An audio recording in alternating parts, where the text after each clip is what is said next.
എന്താണ് അക്ബറിനെ തോന്നുന്നത്? അനുവിനെ സംബന്ധിച്ചിടത്തോളം വേർതിരിവ് മനസ്സിലായിട്ടില്ല, അതുകൊണ്ടാണല്ലോ മണ്ണാന്ന് പറഞ്ഞത്. അപ്പൊ അനു പറയുമ്പോ നമുക്ക് പ്രശ്നമില്ല, അതാണ് ഞാൻ സർക്കാസ്റ്റിക്കായിട്ട് പറഞ്ഞത്. അതെ, ഇരിക്കാം. അനുമോൾ എന്താണ് ആൻസർ?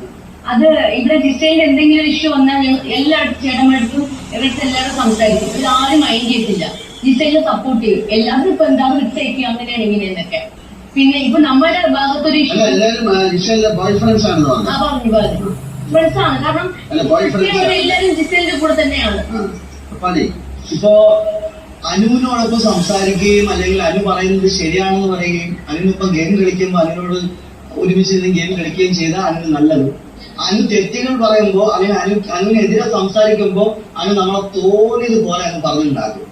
ആ ഗെയിം കഴിഞ്ഞ ശേഷം അനു അങ്ങനെ അല്ല, ഇത് ഗെയിമിന്റെ ഭാഗമായിട്ട് എടുത്താൽ മതി എന്ന് പറഞ്ഞാൽ പോലും അനു അതിനൊരു വൈരാഗ്യ ബുദ്ധിയോട് കൂടിയാണ് കാലഘട്ടം എടുക്കുന്നതും പെരുമാറുന്നത്. എനിക്കൊന്ന് അങ്ങനെ ഒരു വൈരാഗ്യത്തോടു കൂടി ആയിരിക്കാം അനു ഇത്തരത്തിലുള്ള ഭാഷകൾ ഉപയോഗിക്കുന്നത്. അതായത് ഷാനവാസ് മാത്രം പറയാറുണ്ട് ഗിസയിൽ ഇങ്ങനെ ചെയ്യാൻ പാടില്ല, എത്തിക്സ് ആണ്, അത് തിരിച്ചു കൊടുക്കണം.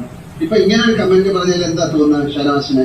അനു എങ്ങനെയാണ് ചിന്തിച്ചത്? ഞാൻ ഗിസലിന്റെ കൂടി കളിക്കുന്നുണ്ട് എന്നുള്ളത് അനുവിന് തോന്നി.